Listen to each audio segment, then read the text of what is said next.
Olá, você que nos acompanha aqui pelo Notícias Agrícolas, eu sou Letícia Guimarães e a gente começa agora mais um boletim um pouco especial, porque hoje a gente tem uma presença aqui no nosso estúdio do Juliano Vittori, que é gerente de produto para aves da Cargill, e a gente vai falar um pouquinho sobre micotoxinas, contaminação nas rações, no que é servido então aos animais, não só para as aves, como que isso pode impactar, portanto, a conversão alimentar dessas aves, quais são os gargalos, enfim, inclusive dados de pesquisa muito importantes que o Juliano vai trazer para a gente. Então, Juliano, seja muito bem-vindo. Muito boa tarde, Letícia. Muito obrigado aí pelo convite. É um prazer estar aqui com vocês, com as Notícias Agrícolas. Muito obrigado. Vamos lá, Juliano. Uma coisa que chamou a atenção, né, que foi uma pesquisa que foi realizada pela Cargill, mas foi uma pesquisa realizada mundialmente, né? 300 mil amostras de insumos e rações. 75% dessas amostras tinham contaminação por micotoxinas. Aí, primeiro de tudo, vamos retroceder a fita. O que é a micotoxina e o que ela pode causar, então, quando ela contamina o insumo que fabrica a ração ou a ração em si? Exatamente, esse é um ponto super importante, Letícia. A micotoxina, ele não é um assunto novo, mas a gente vê que cada vez mais tem relevância. E a micotoxina, falando de uma maneira bem simples, é uma substância produzida por fungos, e essa substância, quando ela entra em contato com o trato digestório de aves, suínos, ruminantes, ela traz malefícios, desde parâmetros reprodutivos, desempenho, ganho de peso, mas também parâmetros reprodutivos e também toda a questão imunológica que está envolvida ali com a saúde do animal. Então é um tema super importante, e dentro dessa análise que a Cargill fez, que são mais de 300 mil amostras, a gente identificou que a frequência, como você mesmo mencionou, ela está super alta, mais de 75%, e além dessa frequência, o nível de contaminação ele também está bastante alto, e principalmente para algumas micotoxinas que são mais graves, que antigamente nós não tínhamos, exemplo de fumonidzina, DON, zearalenona, e que hoje a gente tem visto uma contaminação maior, e que isso, logicamente, vai trazer impactos super altos para o produtor, sejam eles na parte reprodutiva, desempenho e afins. E, Juliano, uma pergunta assim, até pelo nosso título da entrevista, que vocês estão vendo, que a gente chama de problema invisível, essa contaminação ela pode ocorrer em várias etapas, desde a produção de grãos até a oferta ali da ração pronta para o animal. Explica um pouquinho como se dá esse processo, então, desde quando a gente está ali com o grão a campo, armazenamento desse grão de maneira integral, processamento para ração, transporte, o que acontece e como que essa contaminação vai se dando ao longo dessas fases? O fungo, conforme eu falei, a micotoxina ela é produzida por um fungo, e esse fungo ele é encontrado nas lavouras, junto com as plantas. E quando a gente pensa em contaminação, a gente geralmente relaciona problemas de armazenamento, seja do grão, seja do alimento final que é fornecido para esses animais. Mas, na verdade, o problema começa bem lá atrás. Então, esse fungo, estando numa lavoura, e essa lavoura, se ela passar por algum estresse, por exemplo, que a gente vê um estresse hídrico, falta de chuva, há uma possibilidade maior de formação dessa micotoxina. Porém, há também a possibilidade de formação dessa micotoxina durante o armazenamento. Então, se nesse lugar onde ele foi armazenado, se a temperatura é ideal, se a umidade é ideal, se ele tem uma cobertura, e também até ali no processamento, antes dele chegar no armazenamento, se esse grão ele foi secado na temperatura e chegou numa umidade interessante. Então, tudo isso vem se acumulando e fazendo com que você tenha ou mais micotoxinas. E a gente fala que é um problema invisível porque, diferente de outros tipos de toxinas, vamos colocar assim, a micotoxina, muitas vezes, você não enxerga ela no grão. Então, às vezes, o pessoal pensa que para um grão estar contaminado com micotoxina, ele tem que estar fungado, com aquele mofo por cima. Tipo aquele mofo que a gente vê no pão de forma, por exemplo, Quem está em casa sabe, já viu, já aconteceu de abrir um pacotinho de pão que está na geladeira e ver que está mofado. Não precisa chegar nesse ponto, para se ter a contaminação. Exatamente. Se chegou nesse ponto, né, de estar ali mofado, entende-se que tem já uma maior contaminação. O problema é que nem sempre você tem essa... Na verdade, quando... mesmo não estando fungado, você encontra a micotoxina, né? Então, dando vários exemplos, né? Às vezes num silo de milho você encontra o milho, você vê visualmente ele não tem mofo, não tem micotoxina. Não é isso que ocorre. Exemplo também a gente vê, por exemplo, em silagens para ruminantes. Então lá tem o perfil do silo, você vê, está com cheiro bom, está com uma aparência boa e não tem nenhum fungo, então teoricamente não tem micotoxina, mas não é esse caso.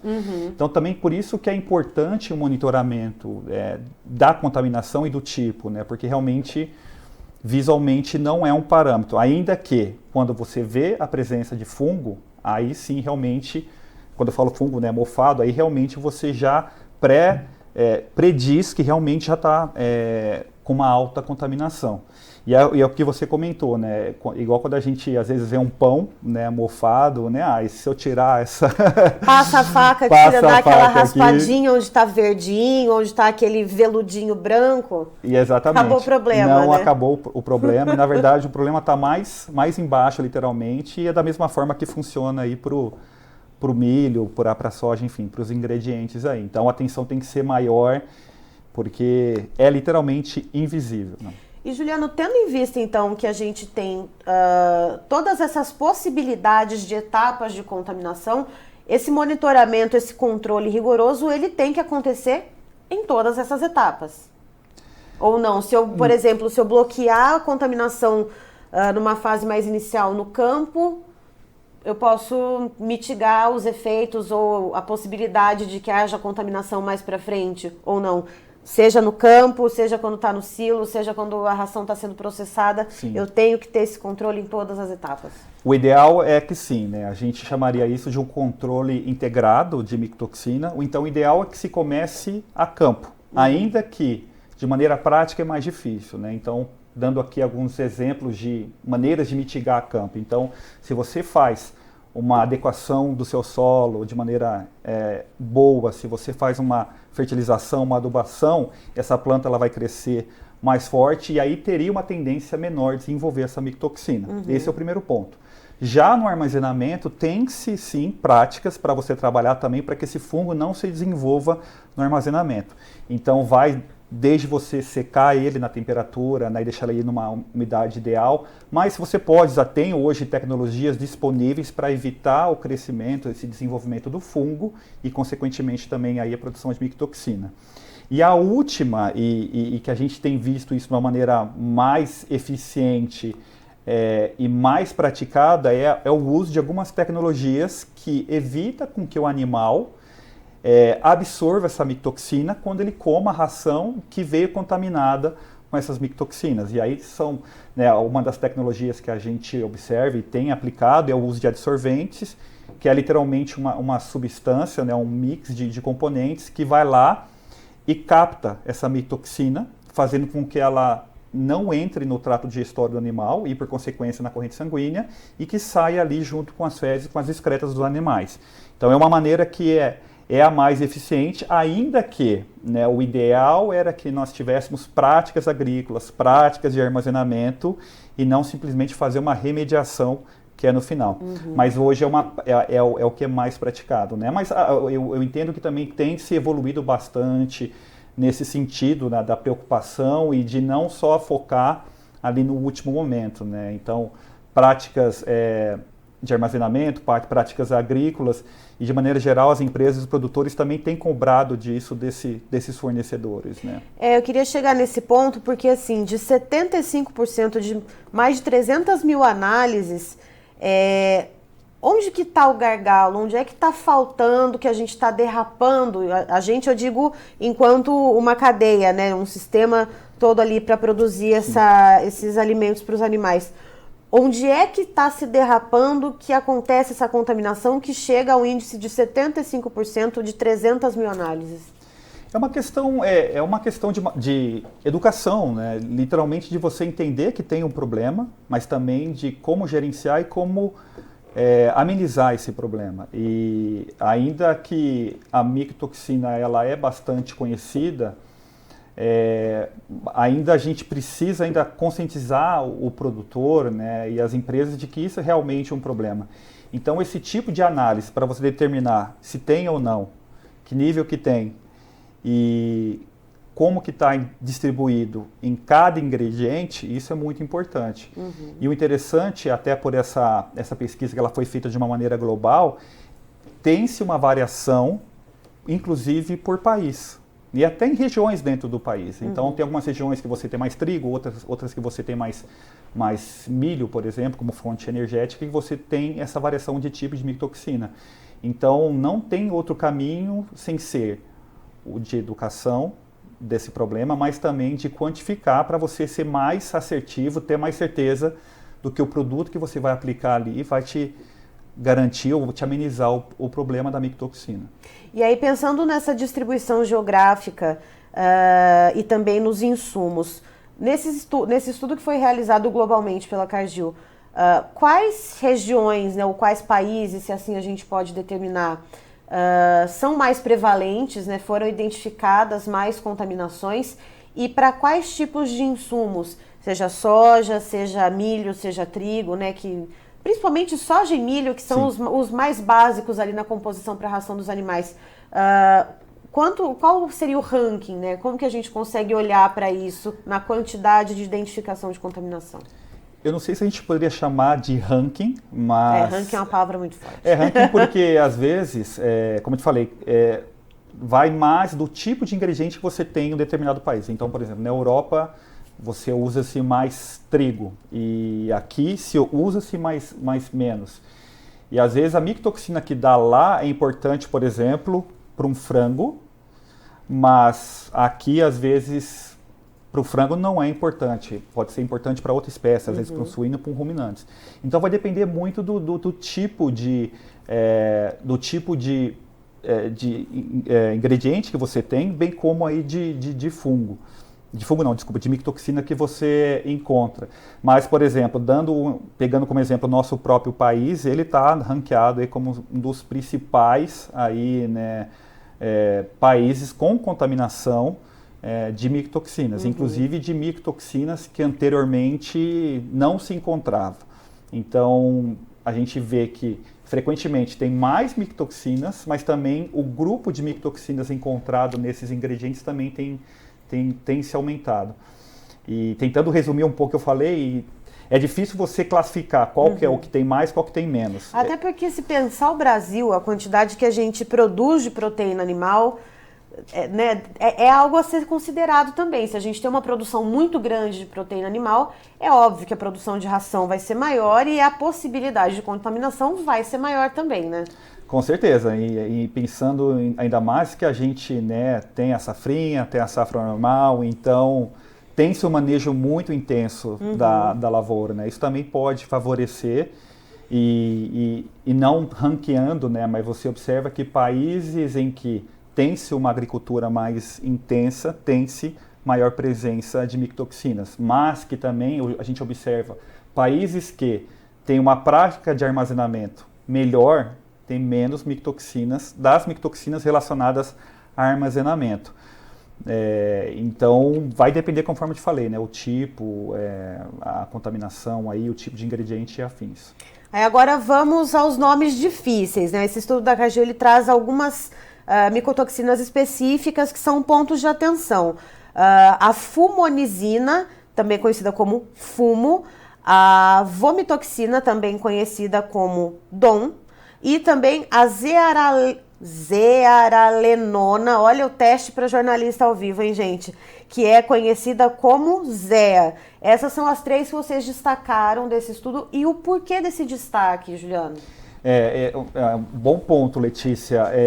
Quando começou-se a estudar a micotoxina, uma micotoxina que sempre, né, foi a mais estudada foi a aflatoxina. E sempre foi a mais, assim... E por quê? Desculpa a interrupção. Porque geralmente era mais presente, né? Esse que é o ponto. E foi a primeira, até por metodologia de determinação, foi-se uma das primeiras a ser estudada em si. Só que a gente vem observando isso pela média desses estudos, que outras micotoxinas como essas que você comentou, a DON, a ZEA e a FUMO, elas têm aparecido mais. Né? E às vezes a gente percebe que essas micotoxinas eram encontradas em outros países, em algumas condições específicas, e hoje, na verdade, elas estão distribuídas de maneira geral mais amplamente, não só a aflatoxina. E isso traz um complicante, porque essas micotoxinas também elas são mais difíceis de lidar com elas, né, dada a característica química que ela tem. Então é mais um ponto para a gente tomar atenção em que você tem ela mais frequente e que, sendo mais frequente, tem essa questão também que ela é mais complicada de se controlar. Aí. Então acho que é mais um reforço aí da importância tanto de estar realmente entendendo se isso está crescente, que é o que a gente tem visto, mas também como que a gente vai pensar em soluções mais específicas, porque agora a aflatoxina sempre foi um problema e você tinha soluções eficazes. E já que você está mudando esse perfil, você tem que pensar, né, pensar fora da caixinha para você buscar outras soluções mais complexas para essas micotoxinas emergentes, mais novas. Assim. E essas que a gente citou agora, a FUMO, a DON e a ZEA, elas são mais relacionadas ao armazenamento dos insumos ou ela é mais relacionada à ração já pronta? Ela é relacionada mais com fungos de armazenamento, na verdade, que a gente chama, né? São fungos de armazenamento, você tem espécies que são relacionadas à questão produção, né? Produção ali no campo, e essas de armazenamento que a gente, não querendo falar difícil, mas do gênero Fusarium, que é um tipo de fungo. Esse fungo, que chama Fusarium, ele produz mais essas micotoxinas, que é o que você comentou. DON, ZEA e a Zondeia e a fumonizina, exatamente. A gente são nomes tão difíceis que a gente vai falar em sigla aqui, mas depois você vai acompanhar, pode voltar um pouquinho na entrevista e acompanhar o nome completo dessas micotoxinas. E detalhando entre elas, Juliano, então, a ZEA, a FUMO e a DON, a gente consegue relacionar quais são mais nocivas às espécies de animais? E a gente fala, então, de aves, de suínos e de bovinos. Como a gente consegue diferenciar a prevalência da contaminação nesses animais e os efeitos que essas contaminações causam? Excelente pergunta, Letícia. A gente queria falar assim, essa é mais perigosa e aquela é mais amena, mas não é o caso. Cada micotoxina vai ter um efeito diferente em cada animal. Então, pegando como exemplo a zearalenona, a ZEA, apelido, né, dado, ela tem uma alta correlação com índices produtivos. Então, quando a gente está falando de uma vaca, ou, por exemplo, a gente está falando de uma matriz suína, é notável quando você tem altas concentrações desse tipo de micotoxina, como que os índices produtivos eles são diminuídos. Né? Então, não só a questão de fertilidade, mas também maior quantidade de aborto, peso desses animais ao nascimento. Então, a gente entende que essa micotoxina, a ZEA é bastante relacionada com a questão reprodutiva, e não só com suínos e com ruminantes, mas também com matrizes, sejam elas pesadas e leves aí pensando em avicultura.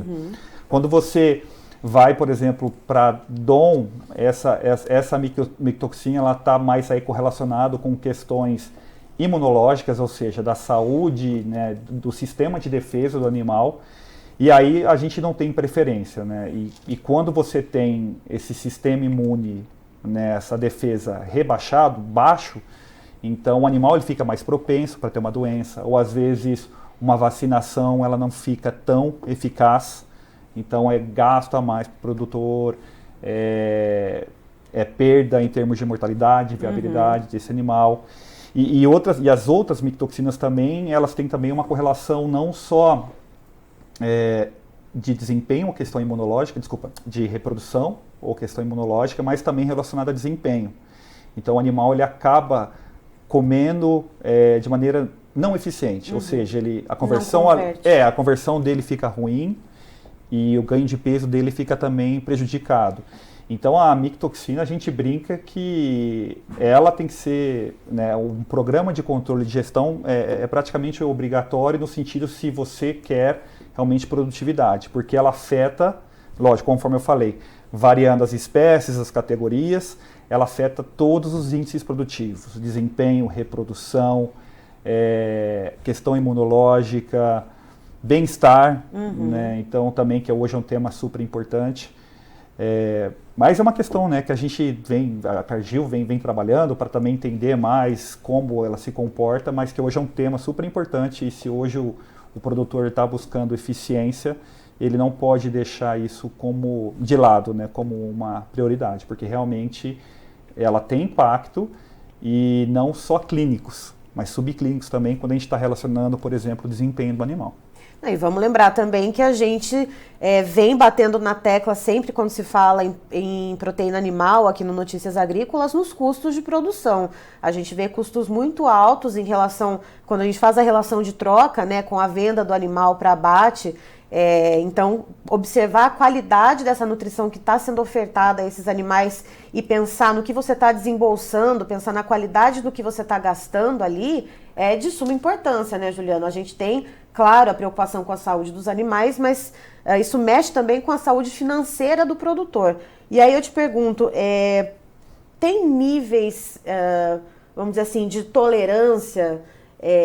Por exemplo, até certo ponto de contaminação, aquilo não causa tantos danos assim, seja na questão imunológica dos animais, seja na questão reprodutiva, na questão de conversão alimentar, e aí tem níveis mais altos que aí já não tem mais muito o que fazer.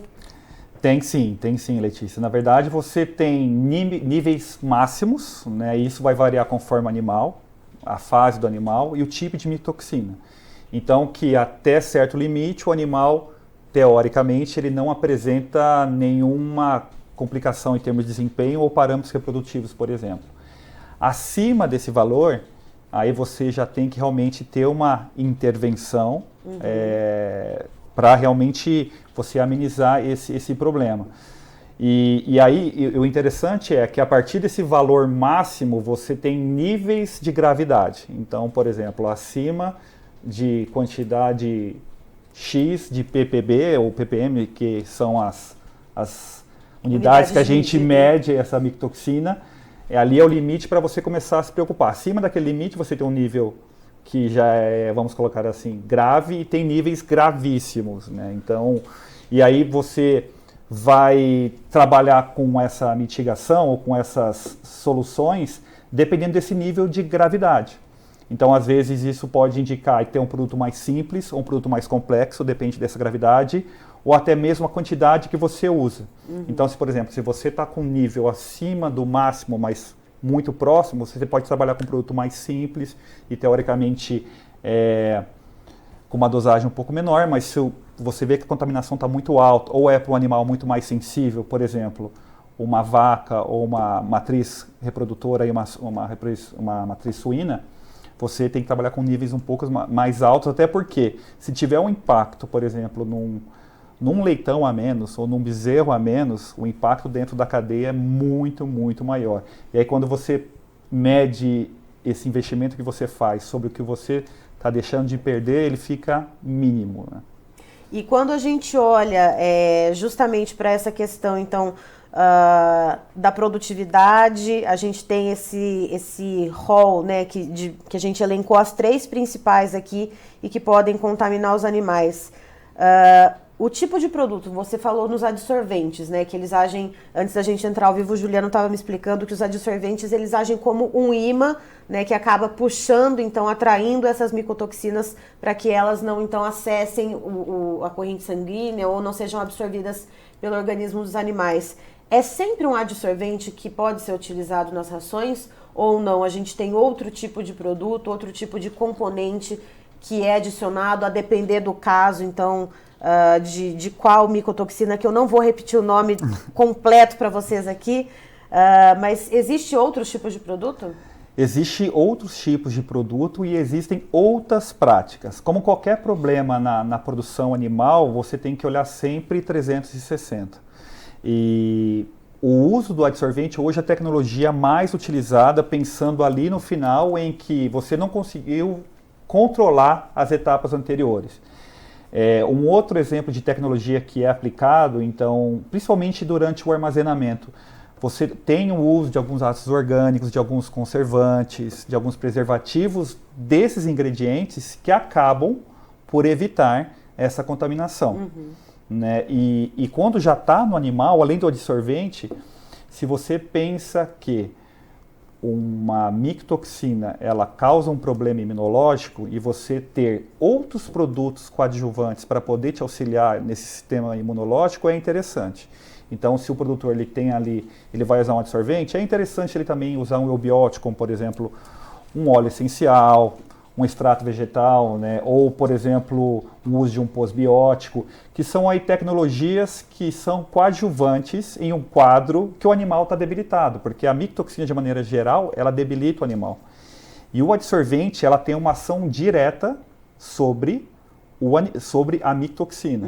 Né? Então, ela evita que a micotoxina entre no animal. Mas, se você conseguir manter o animal com saúde e ter um sistema imunológico, por exemplo, mais robusto, ele também vai sofrer menos impacto. Mas isso são tecnologias que são coadjuvantes, ou seja, eles estão ali para auxiliar, mas vamos colocar assim, quem faz o trabalho mais grosso ali seria o adsorvente. E essas complementares, sejam elas ali, né, que são colocadas na ração, ou mesmo antes ali durante o armazenamento, conforme eu falei. E tem outras tecnologias, mas são aí tecnologias mais agrícolas, né, de manejo de solo, de plantio, de adubação, que indiretamente vai evitar que você tenha essa micotoxina. Mas aí isso tem que se começar da primeira etapa ali, né? Bem no início da cadeia, exatamente. E aí, Juliano, para o produtor que está nos assistindo nesse momento, já que a gente está tratando de um problema praticamente invisível, o que o produtor precisa tomar de atitude? Quando ele compra uma ração, como é que ele pode se certificar de que essa ração não está contaminada? Ou quando ele já comprou a ração e vai ofertar essa ração para os animais, ele precisa chamar algum veterinário, algum extensionista? Que tipo de profissional, que tipo de ajuda o produtor ele tem que buscar para se certificar ou para tentar descobrir se existe esse tipo de contaminação e para ele também aprender a monitorar isso? Como que ele pode fazer? Com certeza, ótima pergunta, Letícia. Hoje, conforme eu falei, para você evitar isso é uma maneira bem integrada. Então, hoje, as empresas de nutrição animal, bem como empresas fornecedoras desses grãos, né, eles têm maneiras de você monitorar, né, se você tem ou não uma micotoxina e poder te ofertar um produto, né, com maior qualidade. Isso a gente está falando um pouquinho antes, né, do ingrediente, por exemplo, chegar até a sua fábrica de ração. Porém, na fábrica de ração, é importante que você tenha um controle de qualidade dessa matéria-prima, né, e de ter um fornecedor aí selecionado e entender, esse milho ele está vendo, até a gente não comentou, né, tem alguns aspectos visuais que podem determinar se o milho pode ter propensão ou não relacionados a ter mofo, mas, por exemplo, se o milho está vindo muito quebrado, muito ardido, isso a gente sabe que tem correlação. Então, o controle de qualidade da fábrica ou do produtor é importante. Porém, é importante que esse produtor busque também assistência técnica, né, a campo, seja para identificar que o animal seja para identificar que esse animal está tendo um problema e como mitigar, mas também como que você vai usar de tecnologias para eliminar esse problema ou para se garantir que esse problema não ocorra. Né? E isso a gente sabe que nós temos assistências aí, né, própria, você comentou, né, Emater, vários institutos aí do governo que dão esse suporte produtor, mas também as empresas de nutrição de maneira geral, como a própria Cargill, ela dá esse suporte no monitoramento, mas também que ferramenta, exemplo, um adsorvente, que você pode estar utilizando ali para mitigar isso. E é o que a gente sempre fala, né? O controle, né, é muito mais importante do que a remediação. Né? E quanto mais você identificar o nível de perigo que você tem ali, mais rápido e mais preciso você vai ser aí na oferta da solução para esse problema, seja ele da própria empresa, com o veterinário deles, com o zootecnista, ou mesmo por uma empresa terceira aí de nutrição animal. Porque às vezes a gente pode ter ali, né, na granja ou no pasto, enfim, no confinamento, pode haver esses problemas de fertilidade, problemas de imunidade, problema de mortalidade de animais. Inúmeras hipóteses podem ser consideradas pelo produtor ou pelo próprio profissional veterinário, próprio zootecnista que estiver ali assessorando o produtor, mas às vezes esse pequeno detalhezinho invisível que a gente está falando aqui pode ser deixado de lado. Então fica essa aula para vocês do Juliano Vittori, né? Procurem né, alimentos para os seus animais, né, ou insumos para produzir, se você produz na tua propriedade, certificados que sejam de qualidade, que sejam de uma fonte conhecida, uma fonte boa, e procurem também saber se isso, né, fazer análises. Dá para chamar esses extensionistas ou esses técnicos para coletar ali e fazer essa análise em laboratório, Juliano? Com certeza, Letícia. Hoje, inclusive, tem protocolos. Então, por exemplo, o caminhão ele chega carregado de milho e tem esse protocolos, como que você faz essa amostragem, qual é a quantidade, em que local, com que frequência. Isso pode ser ofertado aí tanto, né, por um extensionista, como um veterinário, um zootecnista, e como tem empresas do governo também, né? Empresas do governo não, na verdade, entidades do governo que possam te dar esse auxílio. E é fundamental, e até um ponto comentou, né? E como ela é invisível, essa micotoxina, às vezes tem alguns problemas que a gente não consegue identificar. Então, você tendo esse monitoramento, você realmente consegue até direcionar para problemas, até a gente comentou antes, né, Letícia, no sentido que às vezes você tem algum problema reprodutor e acaba achando que é a nutrição que o animal está recebendo, ou às vezes a qualidade do sêmen do seu, né, do touro que proveu, e na verdade às vezes pode ser um problema de micotoxina. Então também tem, como a gente comentou, né, questão de custos de produção extremamente altos. Não gaste o seu dinheiro à toa, busque fontes confiáveis e de alimentos de qualidade para os seus animais. A gente tem autorização aqui do pessoal da Cargill, vamos disponibilizar esse estudo para vocês junto desse vídeo que também vai ficar no site do Notícias Agrícolas. Vocês vão poder acessar esse estudo e ver todos os detalhes. Juliano, que aula, muito obrigada por ter trazido essas informações tão importantes e que às vezes passam despercebidas, né, no dia a dia ali no trato com os animais. Obrigado você, Letícia, pela oportunidade de também estar compartilhando um pouquinho, né, desse conhecimento, e lembrando que é um prazer e fico à disposição também de qualquer necessidade. Tá aí então, estivemos com o Juliano Vittori, que é gerente de produto para a área de aves da Cargill, nos trazendo as informações sobre um estudo realizado globalmente por parte da Cargill, em que 300 mil amostras foram analisadas e 75% delas tinham contaminação por micotoxinas. Essas micotoxinas que a gente detalhou ao longo da entrevista, três principais que podem trazer mais malefícios aos animais, sejam bovinos, suínos ou aves, elas podem trazer problemas, então, desde a conversão alimentar desses animais, problemas reprodutivos, problemas imunológicos. Então, você investe, por exemplo, em vacinas, essa vacina talvez não seja tão eficiente, porque o sistema imunológico desse animal não vai responder muito bem. Ou seja, tudo isso por causa de uma contaminação que pode ocorrer desde lá no campo, quando aquele grão, aquele insumo para a ração, ele está plantado, ele está se desenvolvendo a campo, desde até então do processamento e quando essa ração vai ser ofertada para os animais. Eu encerro por aqui, já tem mais informações para você. Fique ligado!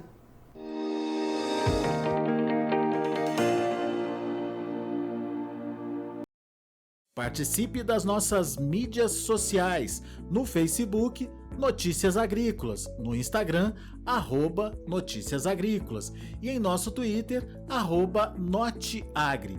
E para assistir todos os vídeos, se inscreva no YouTube, na Twitch, no Notícias Agrícolas Oficial.